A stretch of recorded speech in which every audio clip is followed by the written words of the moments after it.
Hello friends, आप सभी का मेरे यूटी फैक्ट चैनल पर स्वागत है।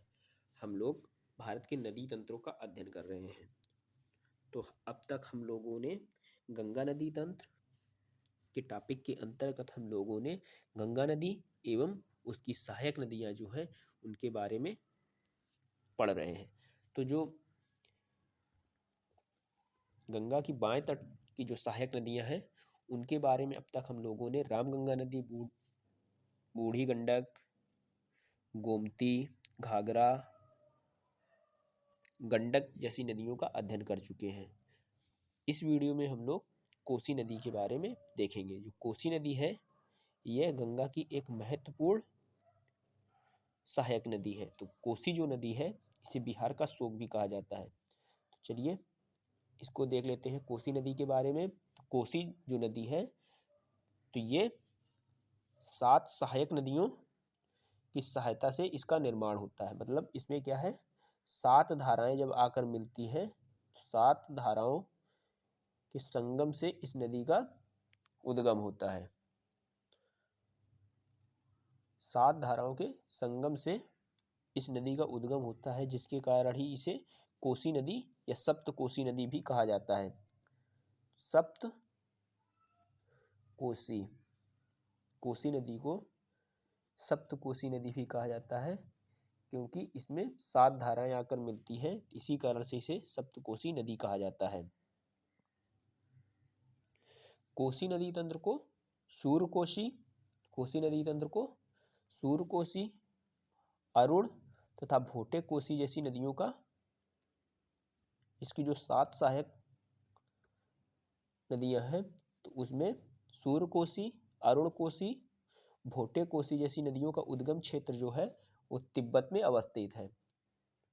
सूर्यकोशी, अरुण कोसी और भोटी कोसी जो है इनका उद्गम तिब्बत से होता है। इसी प्रकार से विश्व की जो सबसे ऊंची चोटियां हैं जैसे माउंट कैलाश और कंचनजंगा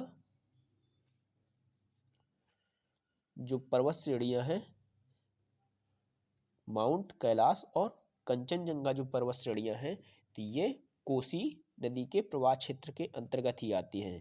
तो कोसी के अपवाह क्षेत्र के अंतर्गत माउंट कैलाश और कंचनजंगा जो पर्वत श्रेणियां हैं ये कोसी अपवाह क्षेत्र के अंतर्गत आते हैं, कोसी प्रवाह क्षेत्र के अंतर्गत आते हैं।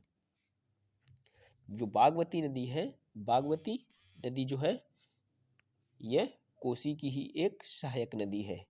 तो जो बाएं तट से आकर कोसी नदी में मिलती है। कोसी नदी जो है यह मार्ग परिवर्तन के लिए कुख्यात है। तो मार्ग परिवर्तन कुख्यात होने के कारण इसे बिहार का शोक कहा जाता है, क्योंकि यह बारिश के समय में बहुत ही तीव्र गति से कटाव करती है, जिसके कारण यहाँ पर भीषण बाढ़ की समस्या निर्मित होती है, जिससे इसे बिहार का शोक भी कहा जाता है। ऐसा कहा जाता है कि जो ये कोसी नदी है 250 वर्ष पूर्व ये पश्चिम बंगाल सीमा के पास से प्रवाहित होती थी। तो पश्चिम बंगाल की जो सीमा है वहाँ पर ये प्रवाहित होती थी, परंतु वर्तमान में ये क्या है, बिहार के मध्य वाले क्षेत्रों में आकर प्रवाहित होती है। तो ये क्या है, 120 किलोमीटर लगभग अपना मार्ग परिवर्तित करते हुए पश्चिम की ओर